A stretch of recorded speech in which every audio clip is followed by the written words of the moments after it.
Добър ден, уважаеми зрители на ПИК ТВ. Вие сте с видеовръзка. Аз съм Цветан Фиков. Битката за София. Изобщо, как се разви тази кампания, поне по мое наблюдение, това е една от най-скучните за мен кампании, които съм наблюдавал, с малки изключения и бисери. Сякаш кампанията липсваше. И в тази скучна кампания, кой от всичките тези кандидати, които се състезават за кметския стол в София, има най-големи шансове да стигне до балтаж? Васил Терзиев, който беше сочен за фаворит, Антон Хикемян, който в последния момент възможно се включи в битката, Ваня Григорова, която се опитва да така обедини, най-общо казано, лявото и лявото пространство. Дали ще олеве обаче София, това е под въпрос. И Вили Лилков, който пък за някой е най-автентичната дясна кандидатура от всички така изброени, защото и Васил Терзиев и Антон Хикемян имат претенция да се състезават за десния вод на избирателя.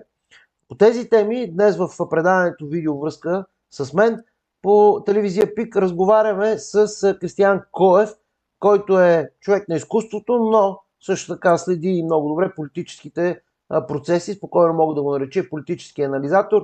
Здравейте, господин Коев. Здравейте! Радвам се отново да се видим. Здравейте, и аз се радвам, че отново приехте поканата. Буквално, както се казва, вече в навечерието на изборите, при половина е предизборната кампания. Наблюдавахте, предполагам, с интерес, доколкото може да е интересна тази кампания, която, както казах, поне за мен беше доста скучна. Какво ви направи впечатление най-общо в нея? Значи, вие много меко се изразявате с много скучна. Кампания просто няма. Аз не виждам въобще кампания. Нали, освен едни плакати, едни билбордове тук-таме, кампания няма. Да не говорим за идеи. Що се отнася до самите кандидати и до самата конфигурация на абсолютно всички, ми прави впечатление, че на тези избори, както се казва, десните си избраха недесен кандидат. ГЕРБ по стар обичай от едно време, както Борисов казваше, и магаре да сложи ще бъде избрано, само че вече нещата са малко по-различни и просто заради известната личност Хикемян не виждам как, нали, това може да възбуди повече гласоподавателите. Що се отнася до БСП, червените и обединението, там виждам, че имат някакъв успех, поне по някаква социология, която аз си правя самостоятелно, което е странно за София, защото София поначало винаги е била синя. И Лилков, който не напразно, между другото, казва, че е най-автентичният десен, нали, кандидат кмет. Защото, гледайки му биографията, той наистина си излиза най-автентичния десен. Аз не си спомням дори от коя коалиция как се казваше точно, нещо беше Синя София или нещо такова беше, но при всички положения той може наистина да се окаже обединително и така да го припознават доста от десните гласоподаватели. Поради простата причина, че не могат да се идентифицират в другите двама. Защо според вас Борисов толкова закъсня с кандидатурата на Хикемян? Ако беше, да речем, извадил по-рано, дали ще да има по-различен, по-друг успех, въобще по-различно ще да бъде приета, или просто, както се казва, това е тавана? От една страна не е лесно в днешно време да се намерят качествени кадри, нали? Да си говорим директно, нали? Които да не са вече по някакъв начин минали през месомелачката или такива, които пък да имат способности да не са минали. Сега при Хикемян хубавото е, че той има така, нали, предполагам, че на това е заложил Борисов, опита от контакта с много политици, като водещ дългогодишен на сутрешния блок, което, нали, при един интелигентен човек се ще захапе нещо по начин на поведение, начин на мислене, начин на действие и така нататък, нали, от тези, които интервюирам. Друг е въпросът обаче какъв е капацитета и опита в реалната политика и в реалната административна, защото тук трябва да си говорим, че малко или много трябва да разбираш мъничко от администрация. Нали, и как се ръководи едно такова животно, като примерно кметството на София, което е огромно. Нали, то си държава държавата със собствен парламент. Или както се казва, има два вида пари в България, едни, които са в София, едни, които пътуват към София. Нали, и това е нещо, което не трябва да се подценява по никакъв начин. Но кандидатурата на Хикимян, според мен, беше за да може по някакъв начин да има шок и да има и се обяви в последния момент, за да има точно тази шокова терапия, нали, в хората и да може по този начин да бъде забелязан самия кандидат и да бъде вкаран цялата тема в някакъв вид дискусия през цялото време на предизборната кампания. Колко ще има успех, ще видим.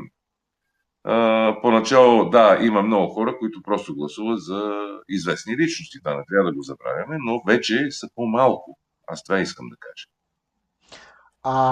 Васил Терзиев, който така по всякакъв начин се опитва да влезе сякаш в ролята на десния кандидат, на така либерално десния кандидат, но поне според мен беше преследван от, както казват в онова стихотворение, броди призрака на комунизма в неговата биография. Според вас ще може ли въобще да бъде припознат като софиянци, макар че го спрягат за фаворити и така и в социологическите проучвания сякаш излиза напред? На какво се дължи според вас това негово добре представяне в социологията? Аз първо не вярвам на социологията, защото социологията винаги има огромно разминаване с реалността и винаги тази социология се измъква с последния момент, когато казва нали, полуистината или е близо до истината в края на изборите, за да може да се измъкне от ситуацията.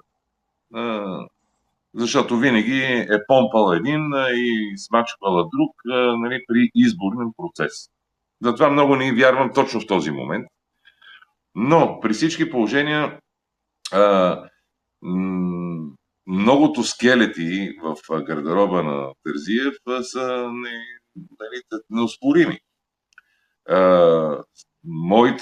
Моята логика е такава, че когато аз ме събуждат, ям нали, на една маса с родителите си, с дядо си, с баба си, с който и да било там, няма как да не прихвана, защото това е моята среда на израстване, от това, което са техните възгледи. Това е най-нормалното нещо при растеж. И не мога да си представя, че примерно този човек, нали, абсолютно, виждате ли как си откъсваме, нали, опашката, гуща да си откъсва опашката от миналото на родителите и родителите, нали, никой не си избира родителите, да, ама родителите влияят в твоите избори. Това е проблема, който аз виждам като десен, нали, десен кандидат за кметския пост.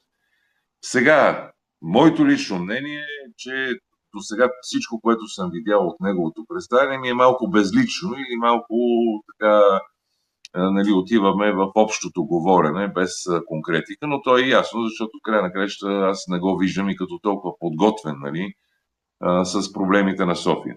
Друг е въпросът вече, че някой може да го припознае в София. Значи припознава го в София, това не забравяйте, че демократична България, нали,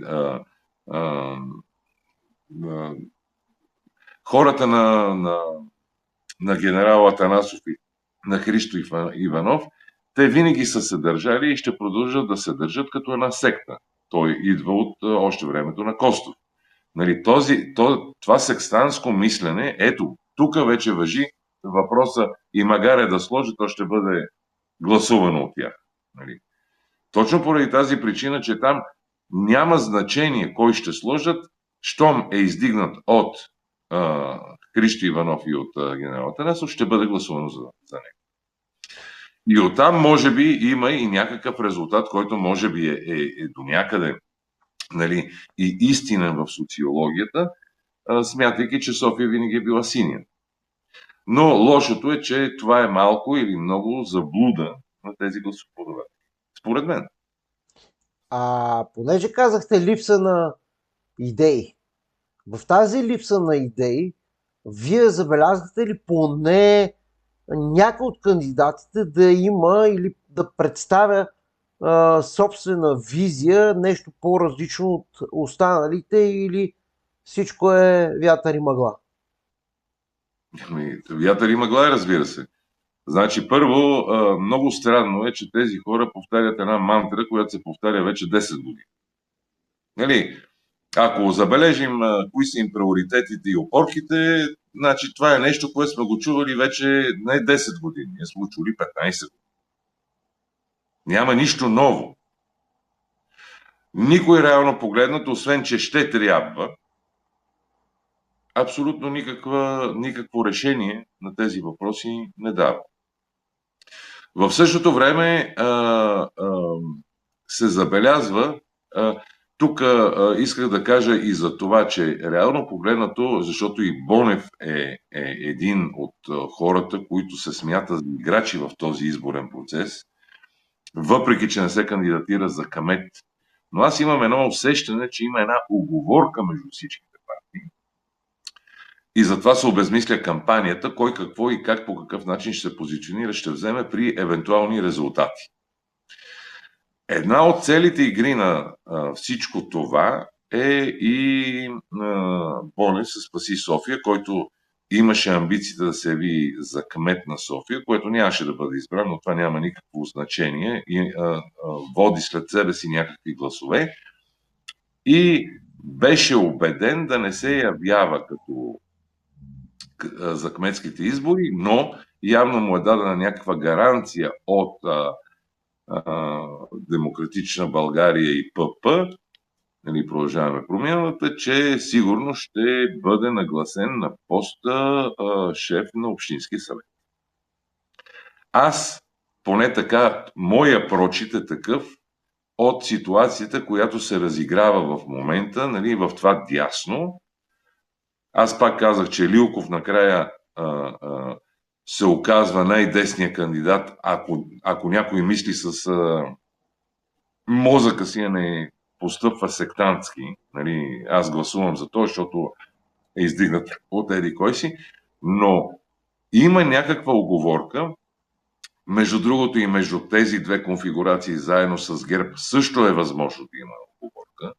Нали, това също не трябва да се подценява, както се казва в херметизма, каквото горе това и долу, каквото горе в управлението в момента, нали, в сглобката, това явно ще се гони и долу в Общинския съвет и въобще в кметството на София. Тук обаче е интересно, че наистина този път много хора припознават кандидата на БСП, което на мен ми е страшно интересно, защото поне сега друг е въпросът дали тези хора са гласуващи. Нали? Това вече ще го видим, защото едно е да харесваш, друго е да гласуваш. Нали? Това са два различни типа хора. Тези, които просто си харесват, не харесват и така нататък, дали социология и това, дали ще се вдигнат до машината или там урните, за да гласуват. Това вече е другия въпрос. Така че това харесване също няма никакво значение. Защото се разминава много пъти с изборния процес. Как смятате, дали ще има висока избирателна активност на фона на тази почти липсваща кампания, или ще бъде в рамките на това, което гледахме и на парламентарните избори? Не мисля, че ще има висока избирателна активност, защото с тази кампания, в смисъл с тази липса на кампания от всичките, реално погледнато хората абсолютно не знаят за какво да гласуват. Значи и мен да ме питате, аз всъщност нито от един от тези кандидати не разбрах какво всъщност ще допринесе за града, в който аз живея. И съм 5-6 поколение софиянец. Нали, това аз не разбрах. С какво точно ще допринесе. Повтарят едно и също, което се повтаряше 10 години детските градини. Да, това е проблем. Но в края на краищата за детските градини работеше и предишното управление на София. Продължава, всичките казват, че не е толкова лесно, сиреч и те по същия начин ще работят. Градската среда, непрекъснато се говори за една градска среда, сега има едни малумни такива нали, желания, едва ли не център да се затвори, да стане тотално пешеходен, при положение, че абсолютно всичко, което ти е административно и то за държавата, говориме министерства, институции, всичко е в центъра. Това означава, че първо трябва да се изнесе цялата администрация на този град, както на държавно ниво, така и на местно, извън центъра, за да може този център да стане пешеходен. Но разбира се, малумието си ходи по кандидати. Тези кандидати го казват на едни други сектанти, които са така с ограничено мислене, нали, как ще се разхождаме и София, защото нямаме възможност да си купим кола и така нататък. Нали. Това са едни абсурдни такива мисли хвърлени в публичното пространство, което за съжаление обаче си давам сметка, че има и една голяма част такива трезви, нали, излезли от абстиненция някаква хора, които могат да захапат подобни идеи, които нямат нищо общо с София, столицата и столица на цяла държава. А какъв балотаж предвиждате при ниска избирателна активност?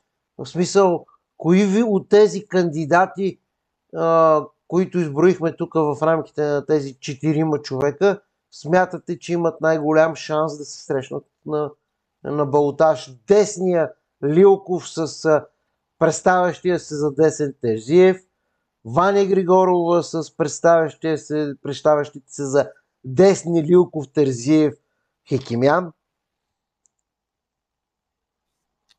Мисля, че последната конфигурация. Защото при всички положения, нали, аз пак казвам, ако тази социология, която не е официалната, която аз наблюдавам, имам си начин и така нататък, нали, при мен, наблюдавам, че за първи път левите, реално погледнато, имат така толкова голямо одобрение, незнайно защо, нали, за този кандидат, означава, че е много възможно да отиде на балотаж. Нормално е, ако има такъв балотаж, другата конфигурация от другата страна да се обедини срещу този кандидат. Това е моята прогноза. Нали? При всички положения не мисля, че Терзиев ще бъде този, който ще спечели, въпреки че нищо не се знае, защото София в края на краищата винаги е била и отдавна е превзета не от десни, а от сектанско десни. Нали, това са две различни неща. Трябва да се определи. Аз съм дясно мислещ, но това няма никакво значение. Аз съм дясно мислещ. И не се припознавам в това дясно, което е някаква секта, която каквото и да й кажат, тя го хваща и казва това е. Тази секта обаче функционира в София вече 30 години и повече. Така че там може да има изненада, но въпреки това не вярвам. Защото Лилков при всички положения ще вземе много гласове, точно поради тази причина, че има десни, които не припознават никой друг, освен него, поради това, че той в един момент се оказа най-десният, нали, и най-приемлив за десни. Така че странно е, да, Хекимян ще дръпне гласове при всички положения, защото знаем, че ГЕРБ имат стройни редици, стройни гласоподаватели и то убедени, така че при всички положения ГЕРБ ще има гласове с Хекимян. Това не трябва да бъде подценявано по никакъв начин. Но при един балотаж, който и да бъде, дали ще бъде Хекимян, дали ще бъде Терзиев или Лилков, ще има обединение около този кандидат срещу кандидата на БСП. Аз така мисля. Наистина интересно. Интересни неща предстоят в София.